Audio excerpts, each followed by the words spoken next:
que à medida que estamos construindo, somos construção.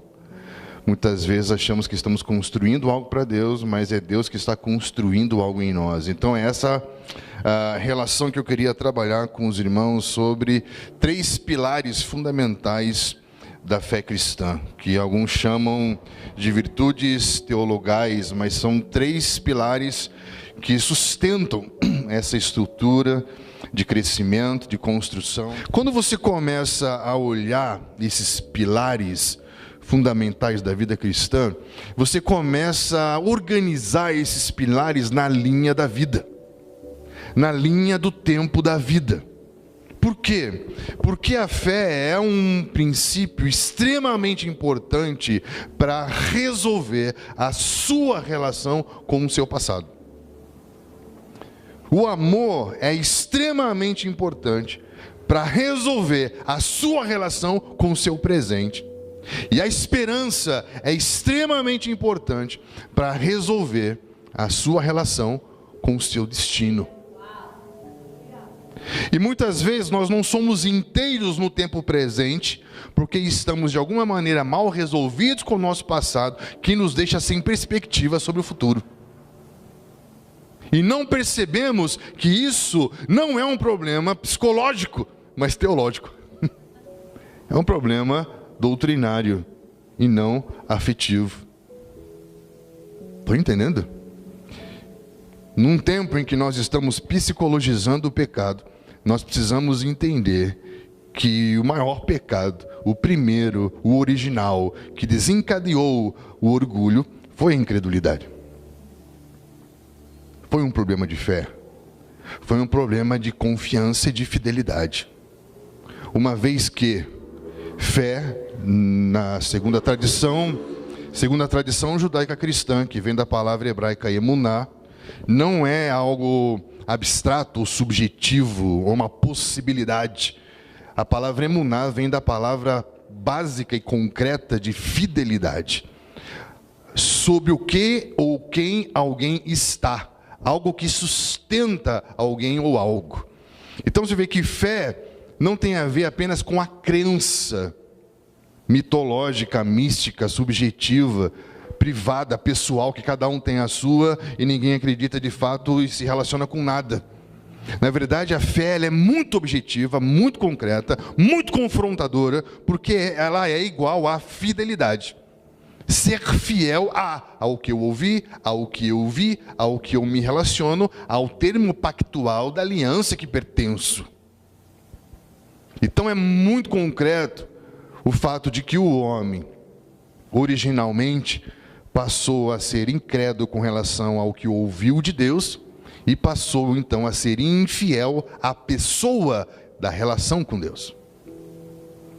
Estamos juntos? E isso faz com que o homem tenha um problema com o seu passado. Independente que você me fale, não, eu não tenho um problema com o meu passado. Mentira. Você tem um problema com o seu passado chamado Adão.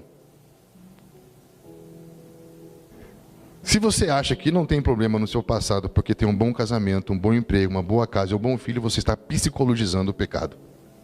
Você está relativizando o pecado. Porque existe algo chamado solidariedade da raça. Por meio de um homem, o pecado entrou na humanidade. Logo, se um pecou, todos pecaram. Todos nós temos problemas com o nosso passado.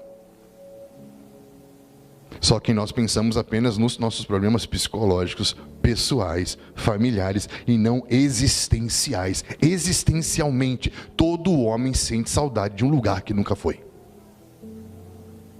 Chamado jardim. Porque todos nós, em Adão, um dia estivemos lá. E todos nós, em Cristo, vivemos hoje a esperança de reencontrá-lo. Então, queridos, são pilares fundamentais que vão não apenas temporariamente organizar emoções, sentimentos, afeições, mas são verdades que vão definir a nossa vida, resolver. Quando nós olhamos para essa estrutura tão bonita que Paulo conseguiu organizar de uma maneira tão clara, você vai entender que a fé, ela vai estar associada sempre com a fidelidade. Fidelidade é não falhar para com o que eu ouvi. Não falhar para com o que eu ouvi. Não falhar para com quem tem uma aliança ou um compromisso. Estamos juntos? Ficou mais prático? Ora, a fé é a certeza das coisas que se esperam. A convicção dos fatos que não se veem. Então você vai perceber que ele está falando aqui que a fé está totalmente associada com a esperança. E ela está totalmente associada com essa relação transcendente. Ou seja, uma relação que transcende o que eu vejo na minha esfera natural. Então você vai perceber que há uma relação de amor, de conhecimento, de esperança, porque desde os dias de Noé, você vai perceber homens que, sendo tementes a Deus, começaram a dedicar uma vida respondendo aquilo que ouviram de Deus, sem saber muito bem o que isso, de fato, estava significando no seu tempo. Então ele pega uma ideia que parece filosófica e subjetiva e começa a construir de forma prática. Então ele vai dizer, desde Abel, e vai montar aqui uma linha do tempo linda, que a gente chama de Galeria dos Heróis da Fé. Já ouviram isso já ou não? Então ele vai dizer que Noé não era um homem que simplesmente acreditava em Deus. Porque acreditar em Deus até quem acredita? E é melhor que nós, porque teme. Não é? A gente só acredita. O diabo crê e teme e treme. Parece que ele é mais crente que muito crente, né? Então você vai perceber que o acreditar não define fé, mas responder define melhor. Porque fé não tem a ver o quanto eu acredito que Deus exista, mas o como eu respondo ao que Deus fala comigo. Porque Noé não acreditou apenas que Deus iria salvar a sua casa. Estão entendendo? Não é a fé do adesivo, não é a fé da campanha passiva, não é a fé do tapete, não é a fé do copo d'água, não é a fé, eu acredito que Deus vai salvar minha casa. Mas é a fé que, sendo temente a Deus, construiu uma arca sobre aquilo que ele ouviu, salvou a sua casa e condenou o mundo, manifestando a justiça que vem pela fé. Um homem condenou toda uma geração, salvando a sua família, sendo obediente ao que Deus falou com ele. Uau! Não foi alguém que simplesmente esperou que um líder político salvasse a família. Ele, sendo temente a Deus, entendeu os mandamentos de Deus para a família, Deuteronômio 6, que ninguém quer cumprir. Eu quero ter filho de Deus, mas eu educo o filho de forma secular. Que tipo de filho você vai ter? É lógico que é um filho secular. E aí vai vir depois na igreja e dizer, por que meu filho não quer ir na igreja? Qual é o problema da igreja? Eu falei assim, é que ela não funciona em casa. Por quê? Você já parou para estudar como nasceu a adolescência? A adolescência é um fenômeno muito recente, pós-guerra. Não existia adolescência no mundo antigo. Com 13 anos eles já eram levados à vida adulta. Mas é um fenômeno pós-guerra, por quê? Porque depois da Segunda Guerra Mundial, você vai ver juventude transviada, anos rebeldes, anos 60, anos 70. Os jovens começaram a ver que o convite à vida adulta era uma farsa. Porque ser adulto era para a guerra e morrer.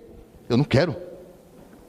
E começaram a ver a hipocrisia da sociedade dos anos 60, 70, o falso moralismo e todas as coisas que estavam assolando a sociedade, que faltava verdade. Então você percebe que a adolescência é um manifesto contra a hipocrisia da vida adulta.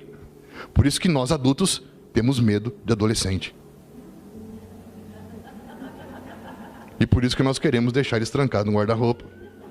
Porque eles revelam nossos medos. Eles revelam nossas inverdades. Ele é o único que tem coragem de dizer, por que você não faz lá na igreja que você está falando aqui? Estou falando mentira? E o problema é o adolescente? Ou é a gente que não faz em casa o que faz aqui? Estão entendendo?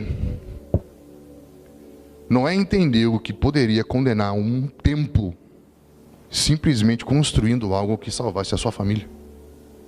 Uau, cara. A gente quer fazer algo pelo mundo inteiro. e corre o risco de perder a própria casa. Estou falando isso porque são coisas que eu tenho ouvido de Deus. Então, a fé vai falar dessa fidelidade. Esses homens alcançaram um bom testemunho pela fé. Por quê? Porque não eram homens que tinham crenças. Não eram homens que ficavam debatendo nas redes sociais. Não eram homens que ficavam rebaixando o cristianismo a algum tipo de ideologia pós-moderna, pluralista, ou materialista, ou secular. Cristo não está no mesmo nível de nenhuma ideologia, de nenhum outro Deus. Porque antes de tudo existir, Ele já era. Não tem como debater cristianismo no mesmo nível de qualquer outro tipo de ideologia. Então nós temos que fazer o quê? Entender a nossa fé na esfera da fidelidade. Estamos juntos? Não se mede a fé pelo quanto eu acredito, mas como eu respondo. E ele falando aos irmãos, em Hebreus ele diz, vocês se tornaram tardios em ouvir. Ou seja, muito lentos em responder. Repita comigo, arrependimento tardio pode ser juízo pontual. Toda vez que o povo era para ir, não foi, quis ir, Deus falou, não precisa mais, ele foi, não adiantou nada. Não é mesmo? Porque Deus tem uma agenda, filho. E isso traz muito temor no nosso coração. A oração que eu fiz para Deus nesse ano, nesse começo de ano, eu falei assim, Deus, eu ainda estou no jogo. Não me tire da sua agenda. A oração de Davi, Senhor, não passe de mim. Estão entendendo? Porque é o temor, não é Deus que está correndo atrás de mim. É nós que precisamos entender se somos os homens adequados para aquilo que Deus está fazendo nesse tempo. Isso traz temor. Muito temor. Tem alguém aí? A fé, ela vai tratar com algumas consequências dessas questões relacionadas ao nosso passado. Como a culpa e a vergonha.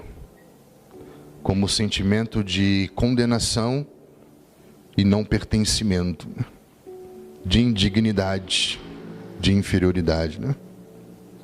Muitos de nós somos atormentados por nossos irmãos, pelo diabo, a respeito das nossas práticas do passado. E isso vai gerar sempre culpa, vergonha, condenação e não pertencimento. Às vezes eu acho que somos condenados mais pelos nossos próprios irmãos do que pelo diabo. Às vezes eu acho que ele vai fazer alguma outra coisa mais importante porque a gente já sabe fazer isso melhor do que ele. Nós somos algozes dos nossos próprios irmãos. Sendo que Paulo fala aos Gálatas, vocês como espirituais, se encontrarem algum irmão em falta, ajuda-o e não esquece de cuidar de você mesmo. Não é? Porque às vezes nós olhamos para o nosso irmão sem parar para pensar que nós estamos sujeitos a talvez não a mesma falha do nosso irmão, mas a outra. É isso que Jesus está querendo dizer com a questão do cisco e da trave. Porque talvez o problema do cisco não seja o seu. E você é muito duro com o problema do cisco, mas pega leve com a questão da trave. Porque a trave pode ser um outro problema. Mas você sempre é muito duro naquilo que você pode ser mais forte e acaba sendo um pouco mais brando naquilo que para você é mais difícil. Então a gente tem que tomar muito cuidado com um tipo de ambiente que a gente vai gerar com relação a isso. E como que a fé vai resolver esse problema? Como que a fé resolve o problema com o nosso passado, com o pecado original, com essa herança de incredulidade, de altivez, de independência? Como que ela remove a culpa e a vergonha? E a fé, como nós lemos aqui em Romanos 5:1, nós somos justificados pela... Então a fé opera uma justificação a respeito do nosso... E vai gerar o que com Deus? Paz. Uau! Olha aí, que lindo. Já estou dando um spoiler já, né? Olha que lindo. Todos nós, independente das nossas relações pessoais, independente das nossas questões psicológicas, temos um problema com o passado. Estamos juntos?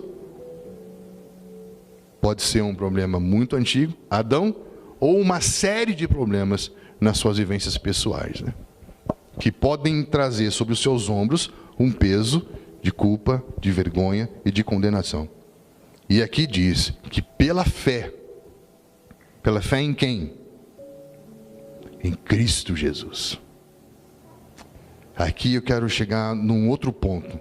Imagine como se fosse uma construção mesmo. Eu queria que você pensasse como arquiteto. Por exemplo, quando Jesus diz, buscar em primeiro lugar, pois, o reino de Deus e a sua justiça, e todas essas coisas vos serão acrescentadas, né? A gente geralmente pensa de forma piramidal, primeiro lugar em cima, e as coisas embaixo. Só que, às vezes, nós somos tão espirituais que secularizamos a vida. Como assim? Colocamos Deus tão lá em cima, tão lá em cima, tão lá em cima, que Ele não participa de nada aqui embaixo. Não é? Ele é tão santo que virou secular. Ele é tão assim místico que qualquer ordem no culto para ele é religiosidade. Por quê? Porque se há alguma liturgia pedagógica, confrontadora e modeladora dentro do culto, para ele não faz sentido. Mas por que não faz sentido? Porque é religiosidade ou porque isso não faz parte da liturgia da vida cotidiana dele? Estou entendendo? Às vezes a ordem litúrgica não tem nada a ver com a sua vida, porque não tem nada a ver com o que você faz constantemente, porque somos homens litúrgicos. Nós temos as nossas liturgias diárias, é ou não é? Temos nossos rituais culturais.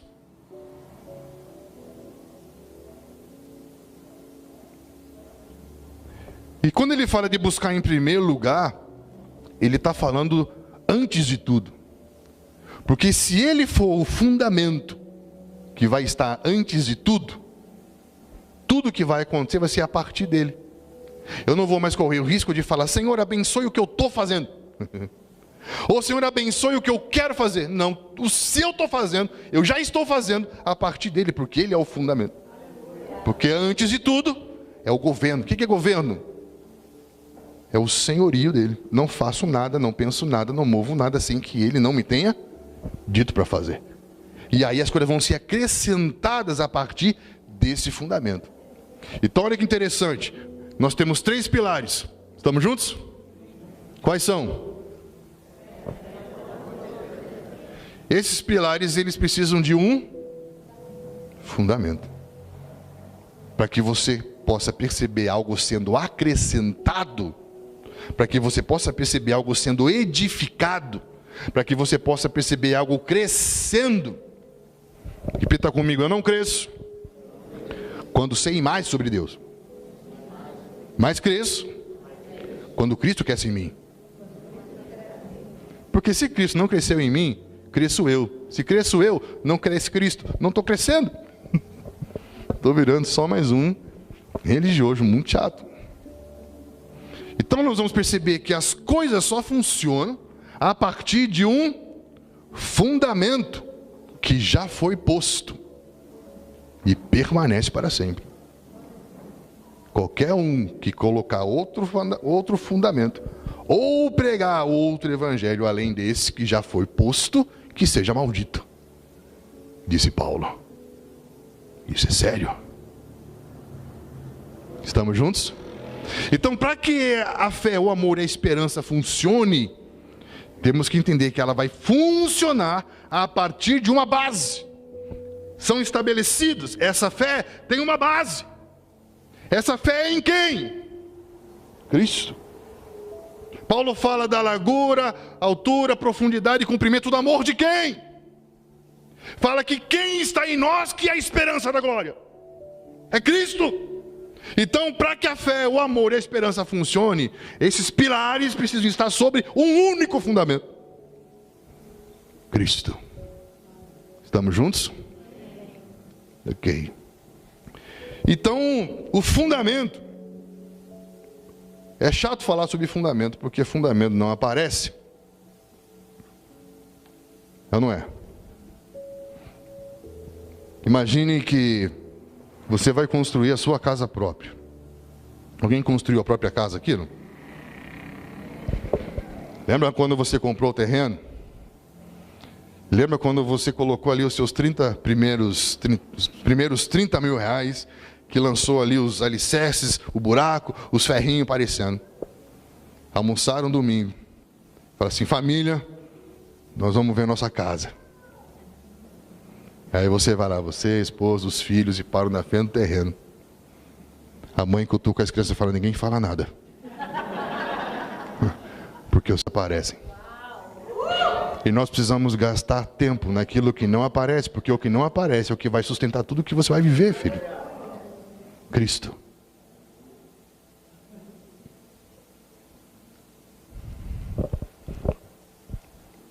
A verdade não é uma questão estética, mas a verdade é uma questão essencial.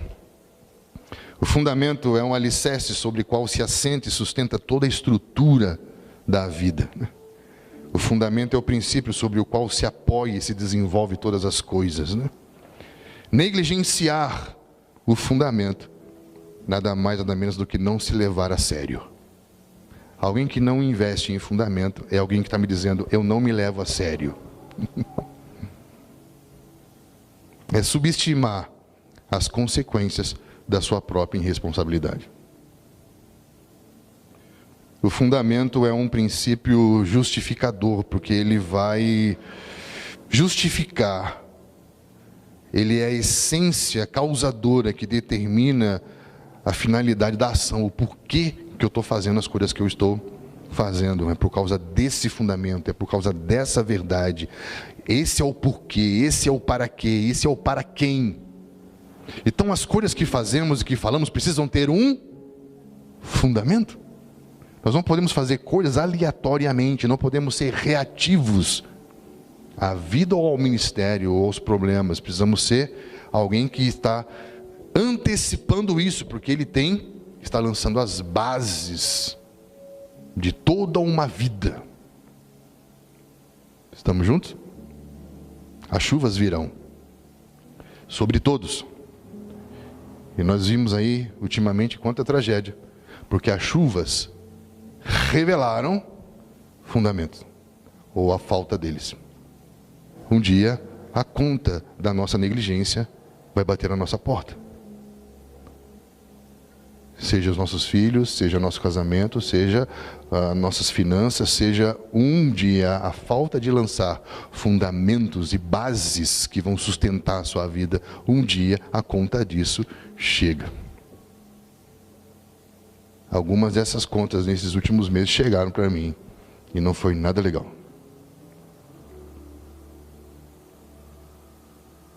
Um amigo me disse assim, se você não gastar tempo cuidando da sua saúde, você vai gastar tempo tendo que tratar dela.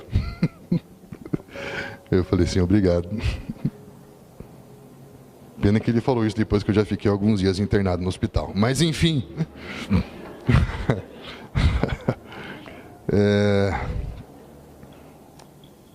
Quando nós falamos desse fundamento, nós vamos ver alguns textos aqui das Escrituras que são extremamente importantes para nós. 1 Coríntios capítulo 3, versículo 10, diz, segundo a graça de Deus que me foi dada, lancei o fundamento como prudente construtor, e outro edifica sobre ele.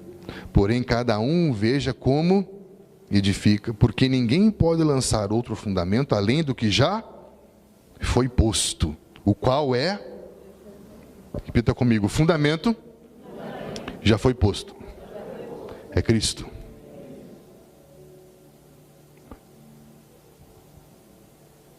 O fundamento já foi posto. O fundamento é o apóstolo ou o fundamento é Cristo? Parece que está sendo falado outra coisa no Brasil.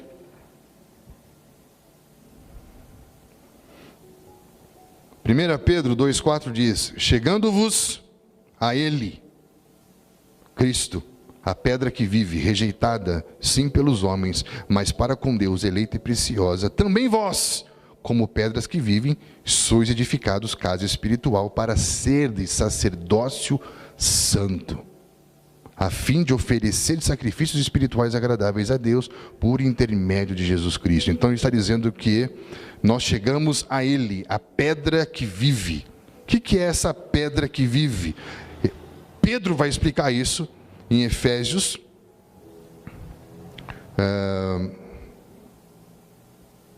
capítulo 2, versículo 19. Assim já não sois estrangeiros peregrinos, mas concidadãos dos santos, família de Deus, edificados sobre o fundamento dos apóstolos e profetas, sendo Ele mesmo, Cristo Jesus, a pedra angular. Essa pedra que vive é a pedra angular, que também em algumas versões aparece como uma pedra de esquina, que coincidentemente ela tinha o formato de uma cruz, porque era a pedra que sustentava as paredes, a partir do qual eram ordenadas as pedras que ele chama aqui de pedras vivas, que constitui a casa, que é o santuário vivo, encarnado, o sacerdócio de todos os santos. Uau, cara! A casa que não só a pedra que não só é fundamento, mas ordena, alinha. E aqui ele vai dizer algo interessante, que é o fundamento dos apóstolos e profetas, ou seja, os apóstolos e profetas são o fundamento, ou os apóstolos e profetas ensinam e apontam aquele que é o fundamento. Paulo vai dizer aos Gálatas: seja maldito qualquer um que pregue um outro evangelho, que não seja esse, o de Cristo, como o fundamento de tudo. Porque a fé, o amor e a esperança só funcionam quando tem esse fundamento chamado Cristo. Tem alguém aí? 2 Timóteo 2,19, Paulo diz: o firme fundamento de Deus permanece. Cristo, o fundamento que sempre permanece. E aquele que ouve, compreende e pratica e constrói sobre esse fundamento, permanece para... Ele permanece para sempre porque ele é bom ou porque o fundamento é bom? Uau, cara! A chuva virá para todos. E nós precisamos do que Paulo fala aos irmãos em Tessalônica, de uma fé operante. Uma fé que seja responsiva, uma fé que seja resposta e não apenas crença. Estamos juntos? Isso faz sentido para você?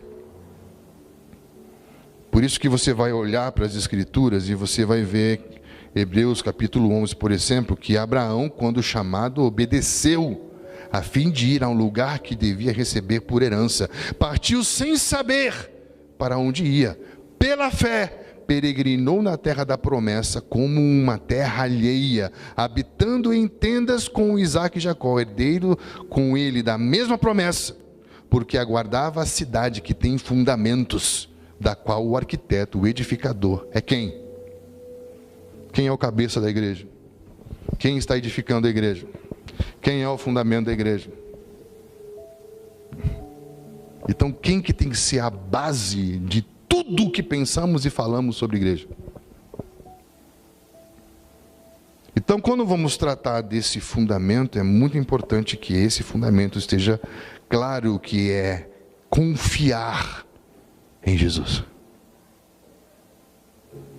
A fé histórica é a fé que eu acredito em quem Jesus foi, no que Ele disse, mas a fé salvadora é aquela que eu tenho que me lançar sobre Ele, ao ponto do meu destino estar nas suas mãos.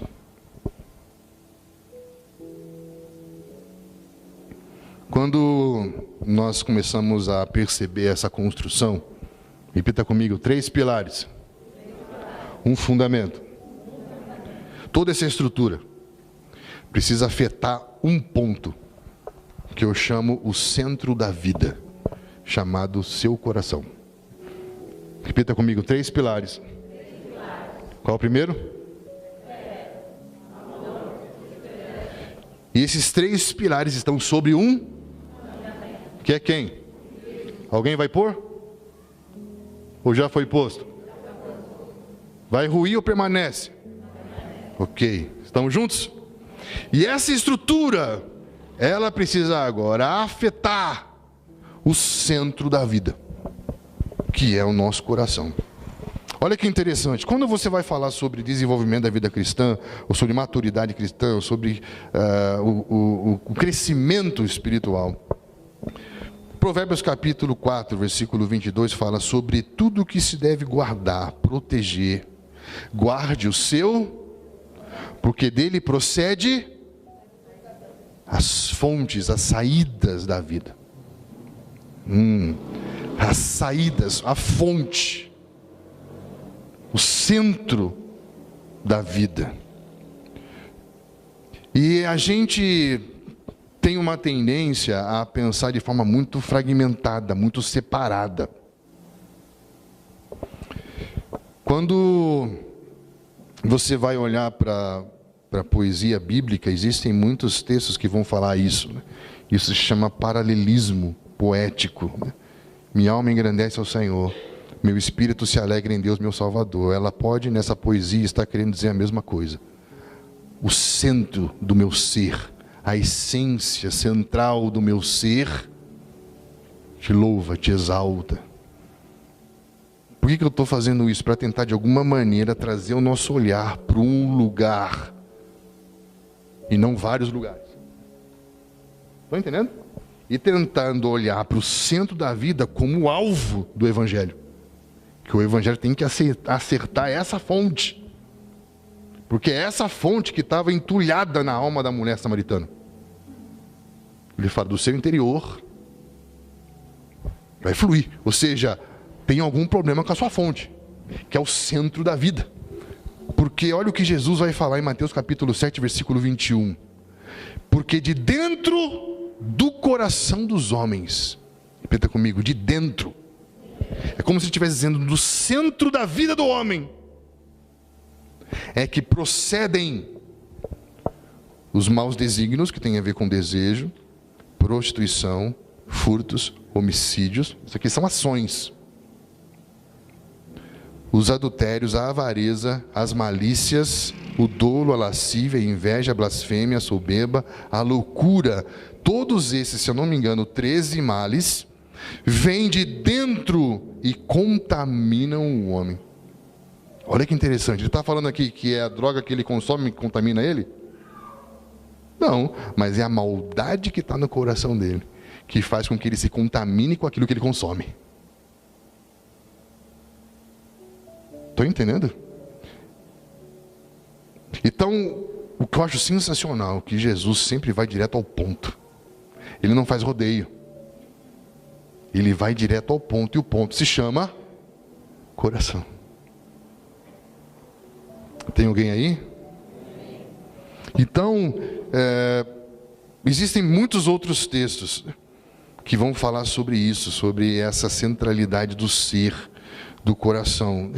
Mas eu quero chamar a atenção para esses dois textos importantes de Jesus. Ele diz: quem beber desta água tornará a ter sede. Aquele, porém, que beber da água que eu lhe der, nunca mais terá sede. Pelo contrário, a água que eu lhe der será nele uma fonte a jorrar para a vida eterna. Então aquela mulher era uma mulher que estava em busca de algo para a sua sede.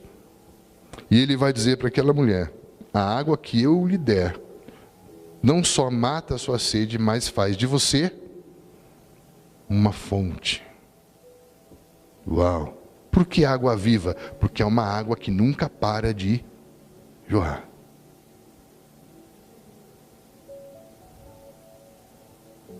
Nunca para. Repita comigo, nunca para.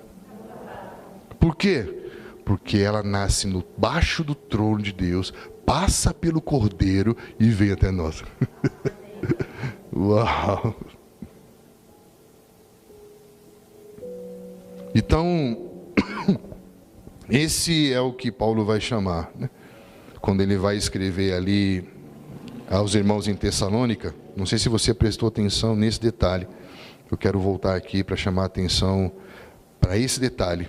Ele diz: a operosidade da vossa fé, a abnegação do vosso amor e da firmeza da vossa esperança em nosso Senhor Jesus Cristo, reconhecendo, irmãos amados de Deus, a vossa eleição. Porque o nosso evangelho não chegou a vós tão somente em palavra, mas em sobretudo em poder, no Espírito e em plena convicção. Assim como sabeis ter sido nosso procedimento entre vós, por amor de vós. Então ele vai dizer que a fé, a esperança e o amor chegou até eles por meio do Evangelho. E esse Evangelho tem que afetar o centro do coração do homem. Isso faz sentido para você ou não? Então, se existe um lugar que você tem que prestar atenção hoje, que lugar é esse? Seu coração.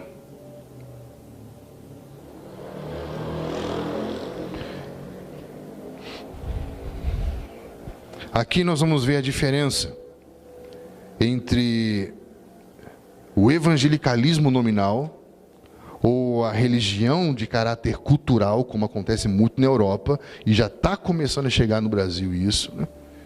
Que é a religião cultural, ou seja, as pessoas admiram os símbolos, admiram as estruturas, as liturgias, mas é um aspecto cultural da religião. Olham para a religião como um fenômeno cultural e não como uma relação existencial que traz sentido à existência. Estão entendendo? Então tem muita gente hoje que admira a religião por causa dos seus elementos culturais. E tem muita gente, né, que vive a fé evangélica dentro desse caráter nominal. Então hoje, dentro das estatísticas, quando vai se fazer pesquisa de quantos evangélicos são no Brasil hoje, já existe o discurso parecido com o que a gente ouvia antes a respeito do catolicismo apostólico romano. Lembra do católico praticante e o não praticante? Então hoje já se usa essa linguagem dentro do cenário evangélico. Olha que interessante. Hoje já existem nas pesquisas missiológicas os evangélicos praticantes e os não praticantes.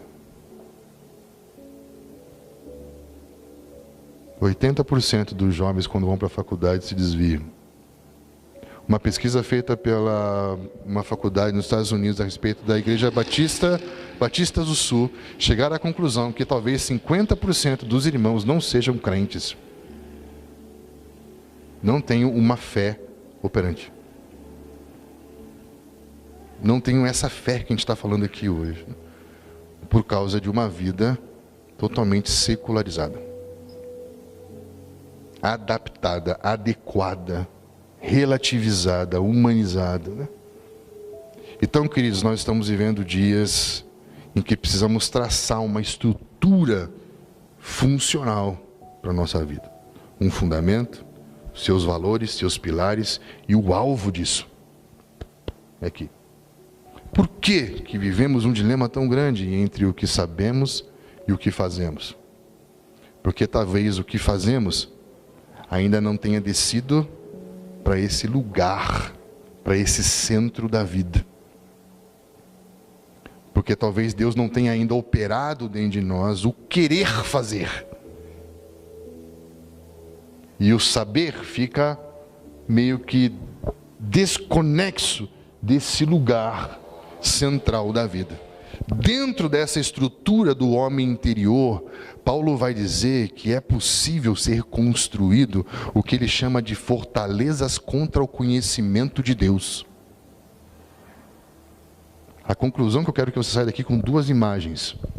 Que essa estrutura, Cristo fundamento, fé, amor, esperança, talvez não esteja ainda afetando o meu coração, porque eu esteja protegido dentro de uma outra estrutura que eu criei.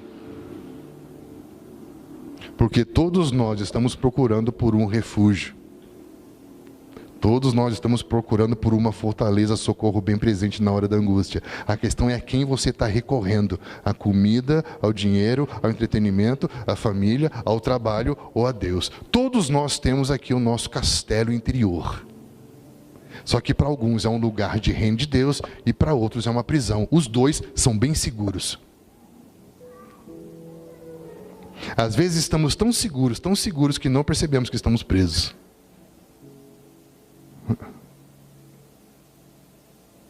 Então existe uma estrutura dentro de todos nós. A questão é, qual é o fundamento disso?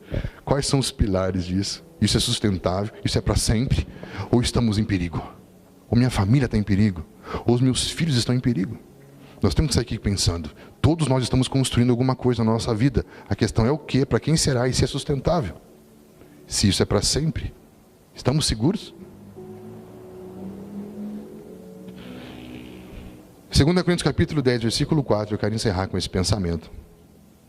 2 Coríntios capítulo 10, versículo 4 diz: porque as armas da nossa milícia não são carnais, e sim poderosas em Deus, para destruir fortalezas, anulando, repita comigo, sofismas e toda altivez que se levante contra o conhecimento de Deus. Para quê? Levando cativo todo o pensamento a responder obedientemente a Cristo. A obediência não só a Cristo, mas de Cristo.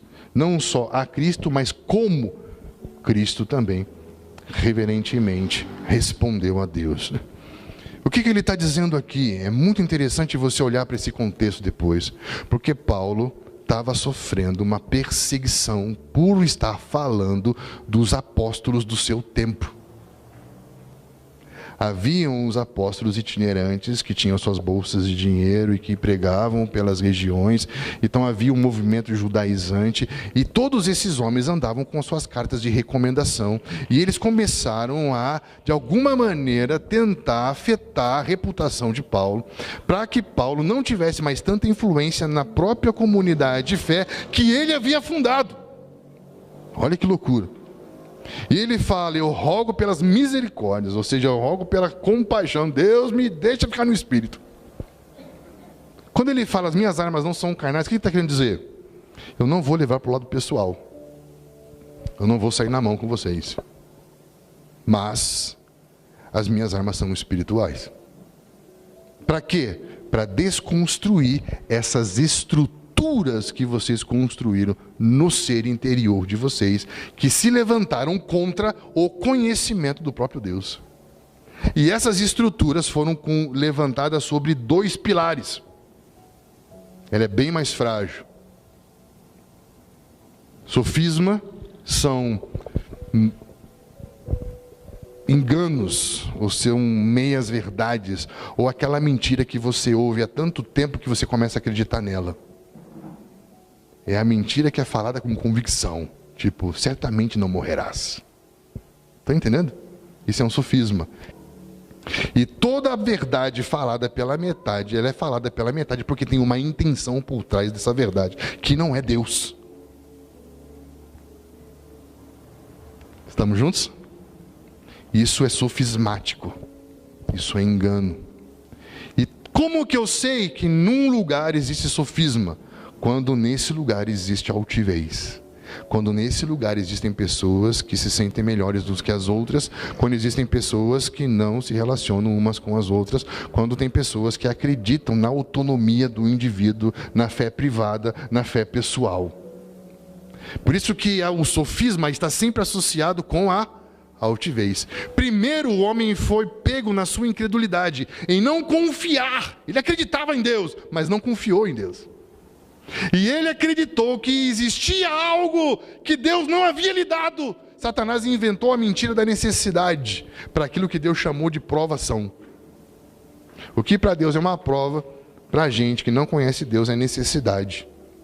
A minha pergunta é se a necessidade existe, ou se na verdade a necessidade não é só a prova da nossa confiança na providência divina.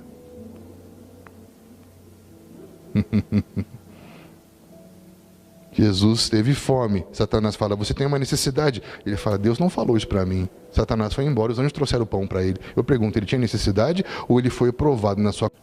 Estão entendendo? É esse tipo de estrutura sofismática que vai gerar você ser autônomo, fazer coisas sem que tenha ouvido Deus falar com você. E aí você se torna independente, arrogante, altivo. E você faz coisas e Deus tem que correr atrás de você abençoando o que você fez. Que a gente gasta mais energia tentando resolver o que não era para ter sido feito do que fazendo o que era para fazer. Estou entendendo que essas estruturas nos consomem, cara. Engano, confusão, a mente embaralhada, como se tivesse um monte de nó, como se fosse uma neblina constante que você não consegue ver claramente nada. Porque o homem acreditou que ele poderia ser como Deus. Não no sentido de tirar Deus do lugar de Deus, porque nem Satanás seria estúpido a esse ponto. Até mesmo o diabo sabe que não tem como tirar Deus do lugar de Deus, mas ele acreditou na possibilidade de construir para mim um lugar que Deus não precisa estar. Eu nunca vou tirar Deus do lugar de Deus, mas eu acredito na possibilidade de criar um lugar para mim que não precisa dele. Que Deus nos ajude a entender quais são essas armas espirituais. É por isso que a igreja do primeiro século era uma igreja que tinha clareza de como construir uma vida em comunidade. Por isso que eles perseveraram. Repita comigo, perseverar. Perseverar é permanecer quando aquilo que eu acredito é colocado à prova. Porque parece que de tudo que eu faço, nada tem efeito. Mas a Bíblia fala que tem que continuar fazendo até ele voltar. Isso é perseverança. E você só vai ter perseverança, você só vai saber se tem de fato uma fé, uma confiança, quando essa fé for provada. E por isso que eles perseveravam. O que é perseverar? Diariamente eles eram confrontados e eles perseveravam na doutrina, na verdade. Porque qual é a arma espiritual que vai neutralizar sofismas? A palavra de Deus.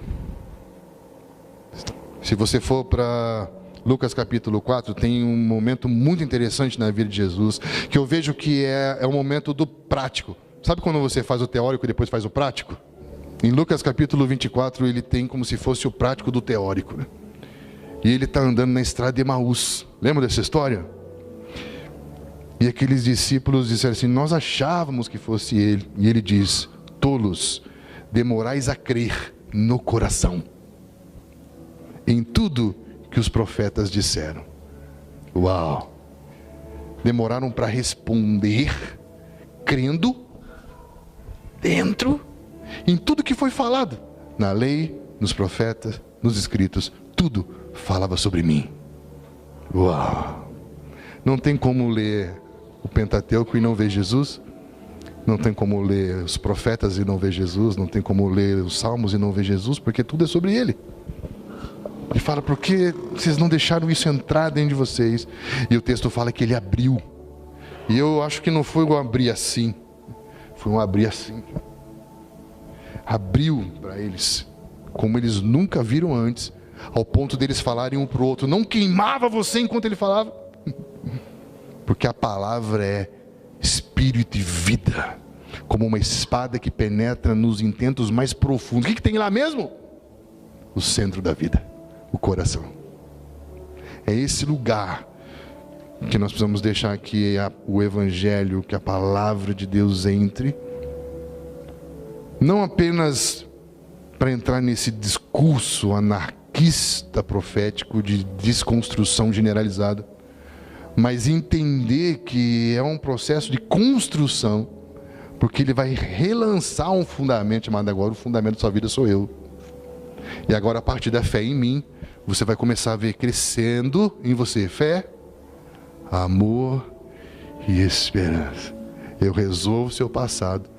Estou com você agora por meio do Espírito no seu presente, te esperando no seu destino. Uau, cara. Sensacional isso, né? Onde havia sofisma, agora eles começam a queimar por dentro. Mas ainda não viam, ainda não reconheceram Jesus. Só reconheceram no partir do pão. Porque isso é a celebração da comunhão, a celebração do amor, a celebração do compartilhar. Porque naquele momento já não eram homens pensando sozinhos, escolhendo pelos seus próprios caminhos sozinhos, eram homens compartilhando a vida. Estão entendendo? E nesse momento os olhos se abrem. E o mais assustador é que quando os olhos se abrem, ele some. Por quê? Eu ouvi algo tão lindo. que eu não sei se é verdade, mas é tão lindo, que fala que quando Jesus some, é porque tudo que Jesus queria mostrar para eles já estava dentro. Tanto é que Jesus, antes de sumir, não falou para onde que eles tinham ir. Não falou para eles: agora volta para Jerusalém, hein? Eles entenderam, porque já tinha de novo algo dentro do coração deles. E foram para Jerusalém e encontraram os outros irmãos. Foram reposicionados dentro do tempo que eles tinham que viver. E ali o que tinha? Cristo, dizendo: Shalom, paz seja convosco. Construindo uma igreja a partir da fé, do amor e da esperança. Então, onde havia sofisma, ali você percebeu que a igreja do primeiro século construía em doutrina e comunhão. No lugar do engano, verdade. No lugar da altivez, da independência, cada um por si, Deus por todos, todo mundo junto, ninguém considera o que tem como propriamente seu, mas divide, compartilha e vive essa vida de fato em comunidade. Sensacional, não é? Aí você vai pegar a igreja crescida de Efésios 4 e vai dizer que devemos crescer em tudo, naquele que é o cabeça, Cristo, crescendo na verdade, que desconstrói sofismas, e o amor, que anula o individualismo, sem tirar a sua individualidade diferente. As características do seu ser não são para reafirmar você, mas para servir o outro. Olha que lindo isso, não é? Olha como você vai perceber uma nova estrutura nascendo de dentro para fora, a partir do tirar essa casa velha, essa estrutura velha, caída, não regenerada, e reorganizando essas bases dentro de nós. Estamos juntos? Doutrina, comunhão, verdade, amor, revelação e pacto são verdades que vão nos trazer de volta para esse fundamento, para que esses pilares possam ser construídos dentro de nós e de fato possamos experimentar essa maturidade e esse crescimento espiritual. Amém, queridos? Que Deus nos abençoe. Em nome de Jesus.